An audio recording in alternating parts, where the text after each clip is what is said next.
Hello! Comment vous allez les amis? Je vais essayer de ne pas faire de bêtises et de déposer mon verre là. Ça fait longtemps que je n'ai pas filmé. Non. Alors, on va essayer de se recentrer. J'ai décidé de faire cette vidéo et de vous la poster demain. Demain, on sera mercredi 3 juin, je crois, si je ne me trompe pas. Tout simplement parce que j'avais envie de parler avec vous de tout ce qui s'est passé, mais aussi de tout ce qui est en train de se passer. 2020, année du changement, 2020, année de... Est-ce que même quand on a fêté le 31 décembre 2019 et qu'on a fêté le 1er janvier 2020, on pensait que nous serions dans cette situation actuelle? Concrètement, 6 mois de 2020, c'est chaud les gars, c'est chaud, c'est chaud, c'est chaud. Alors là, on va commencer la vidéo tout de suite, je vais arrêter de parler parce que je pense que j'ai tellement de choses à dire que cette vidéo va durer une éternité et je pense que vous n'avez peut-être pas le temps. Donc, petit verre d'eau parce qu'on reste hydraté. Petit verre de thé ou petit verre de café, c'est comme vous voulez. Et c'est parti. Donc, je vais commencer par le début. Je vais essayer de faire ça chronologiquement. Samedi, pendant le confinement, c'est une samedi comme tout le monde avec des hauts et des bas.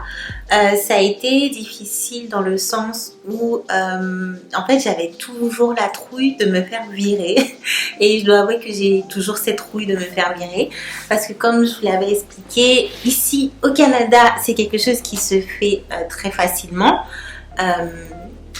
et ça a des points positifs comme des points négatifs, mais c'est vrai que quand tu vois la situation actuelle qui a été le confinement, le fait que le virus arpente les rues et c'était très compliqué et il faut savoir que c'est quelque chose qui a touché la terre entière, donc il n'y a pas eu des gens qui ont été épargnés. Donc voilà, c'était un peu ma plus grosse trouille, c'était de me faire virer et bien évidemment je dirais pas que j'avais peur d'avoir le virus parce que en fait je suis quelqu'un, avec tout ce qui s'est passé dans ma famille, ma mère qui a été malade quand j'étais plus jeune et tout, je me suis toujours dit que en fait si je dois tomber malade, s'il doit m'arriver quelque chose, ça m'arrivera. Après je fais le nécessaire dans le sens où je prends mes précautions. Nous on nous a dit de rester chez nous, je restais chez moi. Mon entreprise nous a donné la possibilité de travailler de la maison, donc voilà, c'était le rêve accompli. Moi qui depuis mes 20 ans rêve de faire un travail qui me permette de ne pas aller au bureau et de rester travailler de chez moi. Après les contraintes derrière, je les avais pas prévues, mais c'est vrai que en soi, je suis bien lotie parce que ça ne me dérange pas de travailler de chez moi. Au contraire, si je pouvais le faire jusqu'à la fin de ma vie, ça m'irait. Donc voilà.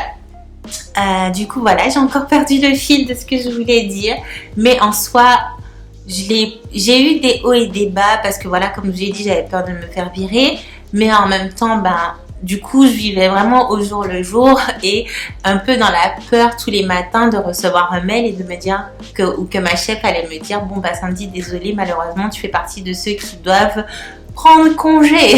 J'avais un peu peur, je pense comme beaucoup de monde, de ça. Aujourd'hui j'ai encore mon boulot, donc je suis très reconnaissante. Donc j'ai fait une demande de prolongation de permis de travail et j'ai aussi fait ma demande de CSQ via le PEQ. Bon bref, PEQ via le CSQ. Je me mélange toujours c'est quoi le truc, mais c'est le CSQ. Donc voilà, j'ai fait deux démarches qui m'ont coûté... Alors la prolongation de permis de travail m'a coûté 300 et quelques dollars.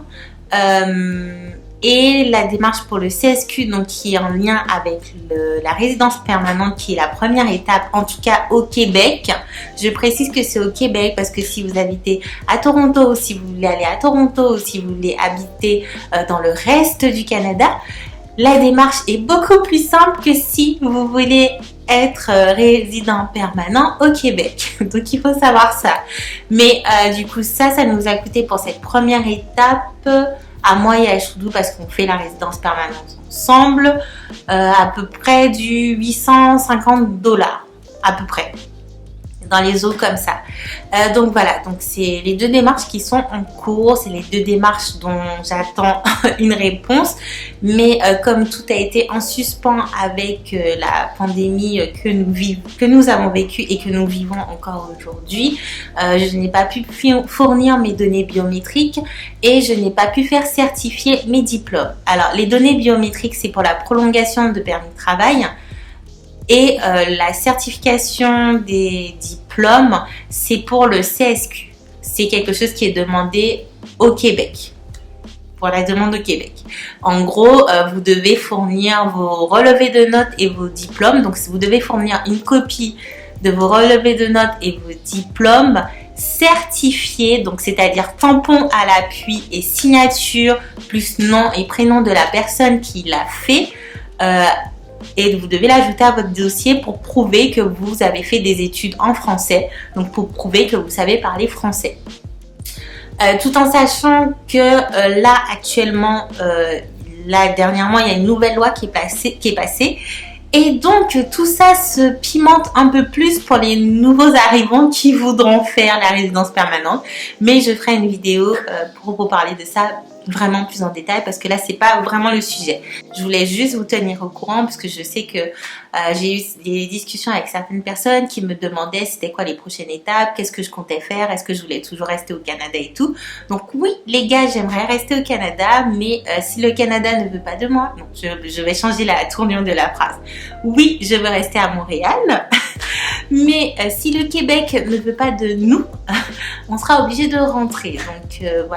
Donc voilà, c'est un peu là où on en est actuellement. On est toujours dans notre logement, donc ça aussi c'est quelque chose pour laquelle je suis très reconnaissante, parce que il y a des gens qui malheureusement ont perdu leur travail, qui ont aussi des difficultés pour payer leur loyer. Donc ça aussi, ça a eu un impact sur l'économie et sur la vie des gens. Donc moi, je ne peux pas dire que de ce sens-là, on a été affecté. Et franchement, les gars, je suis archi reconnaissante, parce que tous les matins, je me réveillais avec la boule au ventre, me demandant mais si je me fais libérer, qu'est-ce que je vais faire? Comment est-ce que je vais faire pour retrouver du travail? Comment est-ce qu'on va faire pour payer le loyer? Comment est-ce qu'on va faire pour rentrer en France? Voilà, je m'imaginais le pire tous les jours, et même le soir en allant me coucher. Je stressais de ouf, je pleurais, voilà, j'étais en panique totale. Et après, il y a eu un pic où en fait, je me suis tout simplement dit, écoute Sandy, ce qui doit arriver va arriver. Malheureusement, personne ne contrôle ça. Tout le monde est affecté par cette pandémie, et personne ne contrôle en fait les effets que ça aura sur notre vie en nous-mêmes. Pas sur notre santé, mais sur vraiment la vie à côté qu'on a. Donc que je peux rien faire, et que c'est pas en pleurant tout le temps et en étant stressée tous les jours. Ça va me rendre plus malade qu'autre chose. Donc j'ai arrêté ça, et je vis un petit peu au jour le jour là actuellement. Parce que je me dis que demain ça peut changer, je peux encore perdre mon boulot, on ne sait jamais, tout peut arriver. Donc voilà, c'est un peu dans la situation dans laquelle je vis, mais j'ai pris les choses du bon côté, dans le sens où je me suis dit, bon écoute, tu es à la maison, tu es avec Choudou, vous avez la chance de pouvoir travailler de la maison, donc j'ai toujours mes horaires. Normalement, j'étais au boulot entre 8h30 et 17h, donc c'est les horaires que je maintiens ici. Des fois, je commence un peu plus tôt pour finir plus tôt et faire des petits trucs, ou des fois, je commence un peu plus tard, mais je finis plus tard. Donc voilà, je fais mes horaires et mon boulot, et du coup, ça me permet en fait de m'arranger pour faire du sport. Même si j'ai pris du poids, parce que question grignotage là, pendant le confinement, c'était une lutte au quotidien, donc j'ai grignoté comme pas possible, mais j'ai quand même réussi à inculquer dans ma routine le fait de faire du sport minimum 3 fois par semaine. Donc là, je me mets j'ai remarqué que quand je me réveille le matin, il faut que j'y aille direct faire du sport parce que d'une, j'ai pas hyper faim le matin quand je me réveille, donc je me sens apte à faire du sport. Je me sens beaucoup plus motivée et le fait de le faire au réveil sans penser à oui mais t'es fatiguée, oui mais nanana. Dès que je me réveille, direction tenue, brosse à dents, lavage de visage, sport et voilà, je me sens tout de suite d'attaque et après douche, petit déjeuner et on commence le boulot et j'ai remarqué que ça fonctionnait très bien pour moi.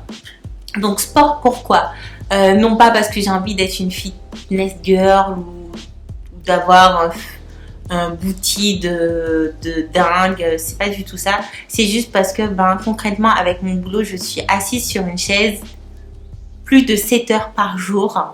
Sans compter le fait que comme on est à la maison et qu'on ne bouge pas, on est soit sur la chaise en train de bosser, soit sur le canapé en train de regarder un film, soit dans le lit en train de dormir ou en train de switcher sur nos téléphones. Donc en gros, on est assis toute la journée et j'avais besoin d'une activité, j'avais besoin d'un truc pour me défouler.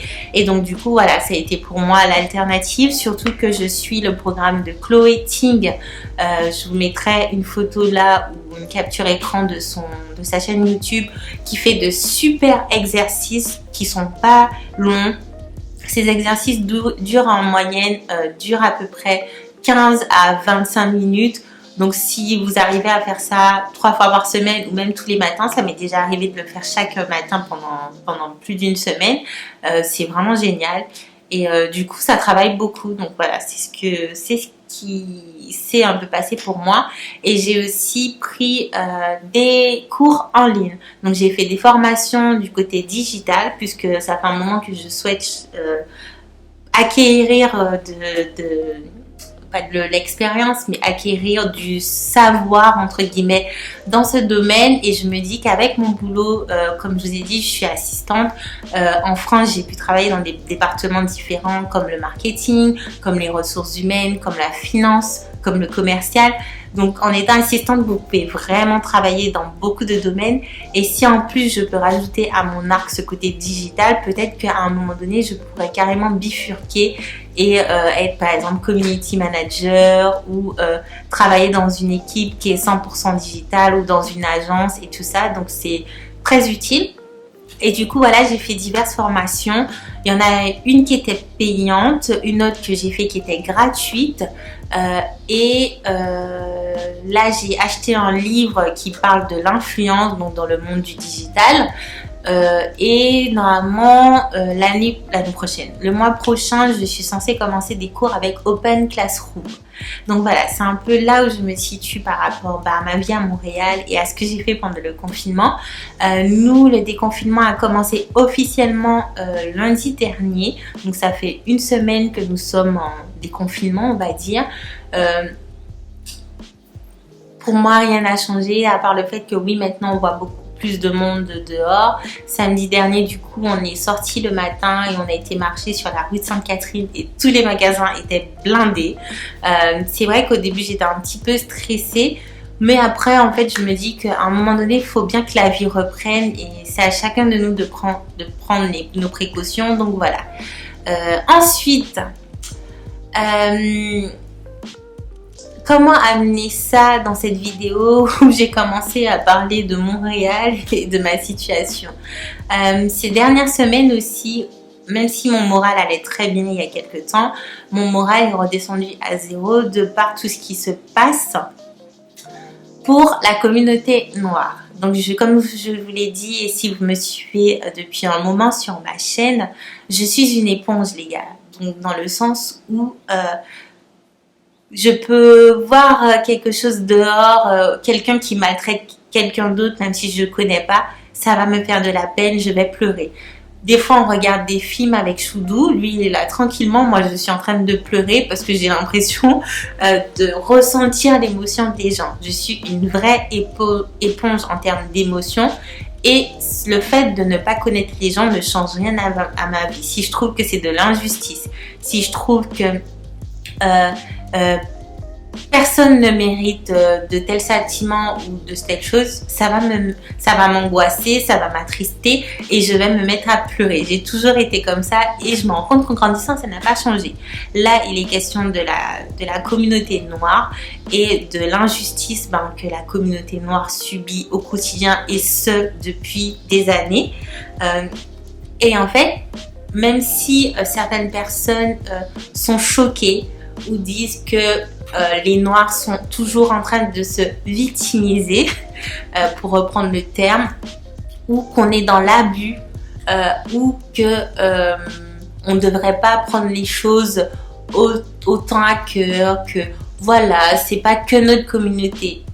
S'il vous plaît, arrêtez. Si vous pensez ça, arrêtez tout de suite et juste prenez un livre. Ouvrez des livres qui ne sont pas des livres qu'on vous a enseignés à l'école. Prenez des livres qui ont été écrits par des personnes noires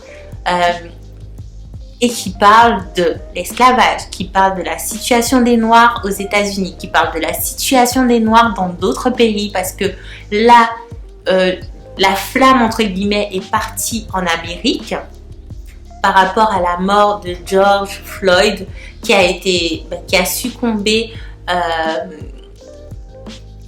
qui est mort accidentellement par un policier, parce qu'ils adorent utiliser le terme accidentel quand c'est un policier qui tue quelqu'un, et précisément quelqu'un de la communauté noire.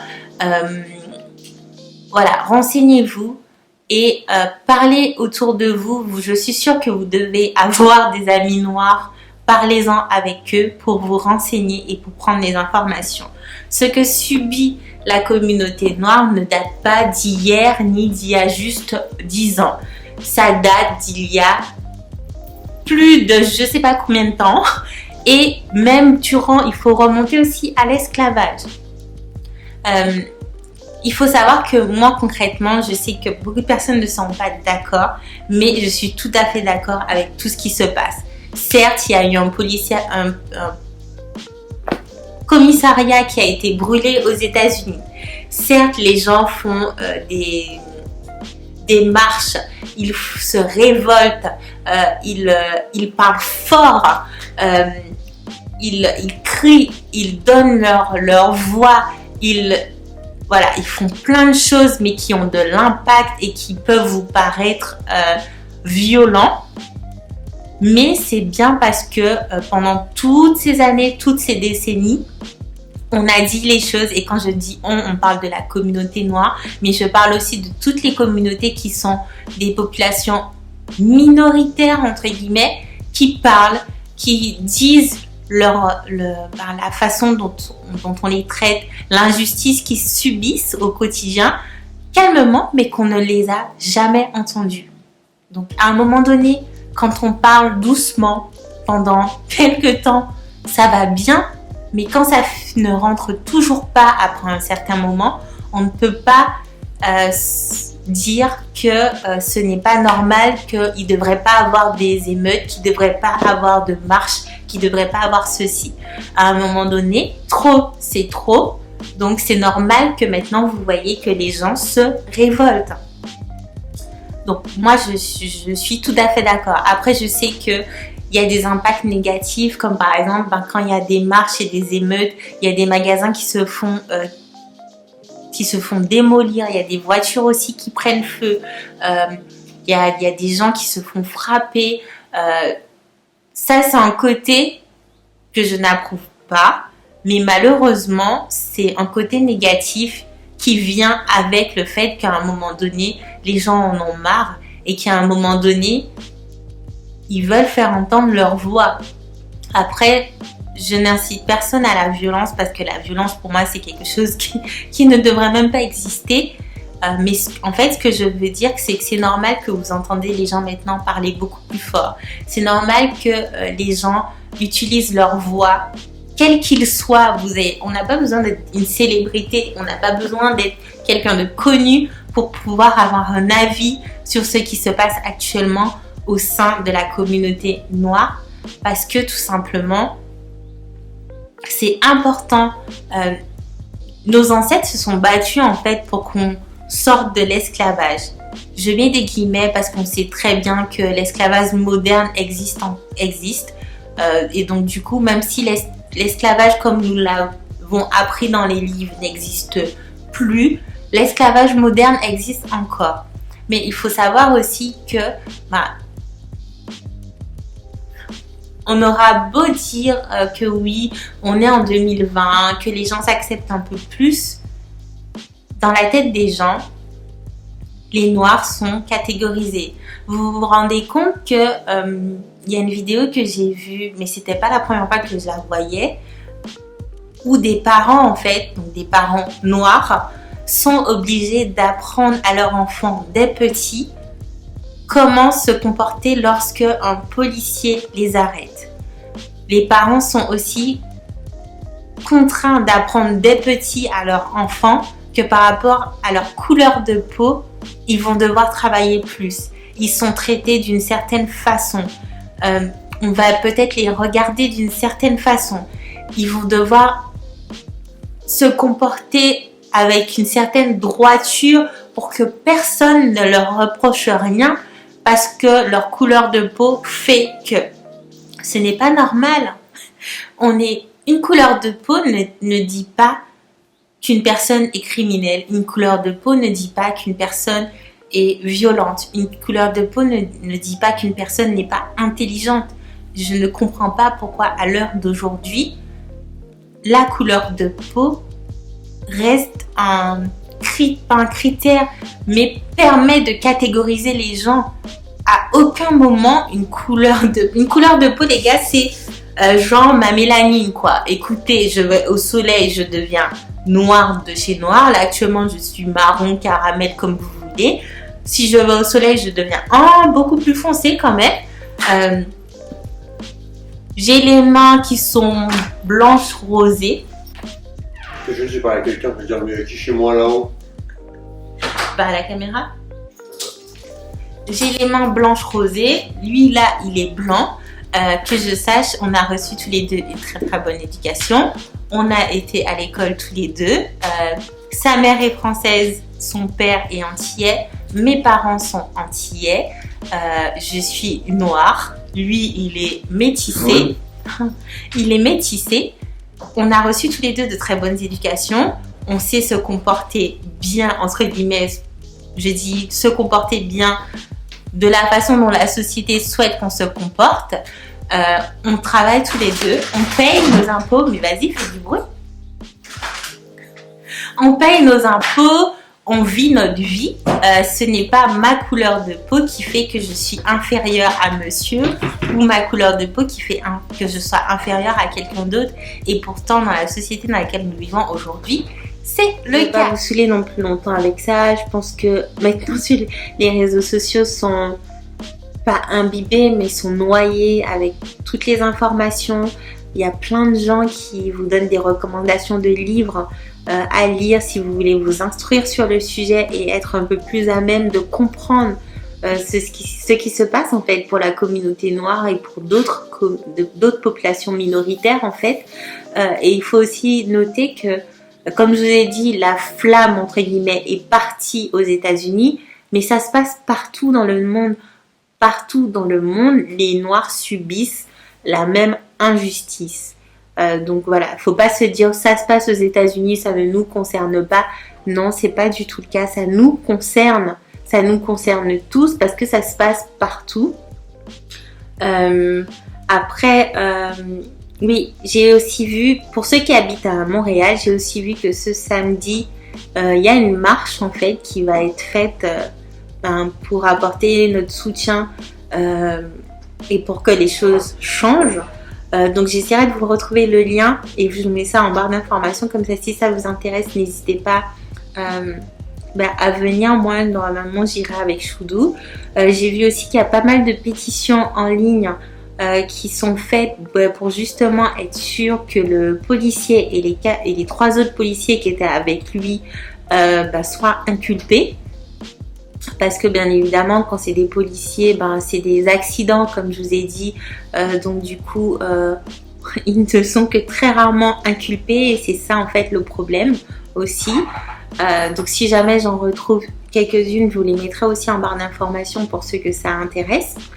Et ensuite, qu'est-ce que je voulais dire? Je sais pas. Voilà, c'est un peu ça. Après là, personnellement, moi ça va beaucoup mieux parce que comme je vous ai dit, ces dernières semaines c'était vraiment très dur. J'avais du mal à comprendre, à réaliser ce qui se passait et je me posais beaucoup la question de pourquoi en fait. Pourquoi ça continue, pourquoi en 2020 on est toujours dans cette situation. Et je ne dirais pas que je suis contente, mais en fait je me dis que d'une certaine manière on fait honneur à nos ancêtres qui eux aussi se sont battus pour nous, parce qu'on se bat, on se lève et on essaie de faire bouger les choses tous ensemble.